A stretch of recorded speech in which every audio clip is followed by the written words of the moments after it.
ভারত থেকে ট্রাক ড্রাইভারের মাধ্যমে আসা 20টি বাংলাদেশি পাসপোর্ট জব্দ করেছে বেনাপোল স্থলবন্দরের কর্মীরা।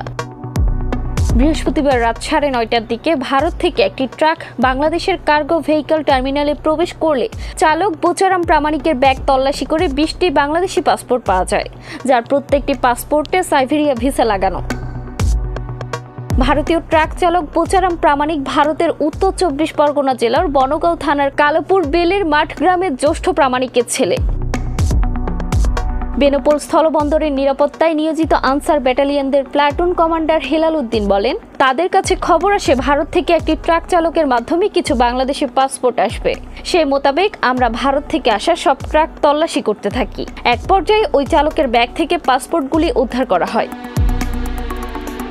বাংলাদেশে প্রবেশ করা ভারতীয় ট্রাক তল্লাশি করলে WB25F4310 নং ট্রাকের চালক বোচারামের ব্যাগে পাওয়া যায়, যার প্রতিটি পাসপোর্টে সাইবেরিয়া ভিসা লাগানো। বিষয়টি বন্দর পরিচালককে সাথে সাথে অবগতি করা হয়েছে। অবৈধ পথে বেনাপোল বন্দর দিয়ে পাসপোর্ট ট্রাক চালকের মাধ্যমে আসার অপরাধে মামলার প্রক্রিয়া চলছে।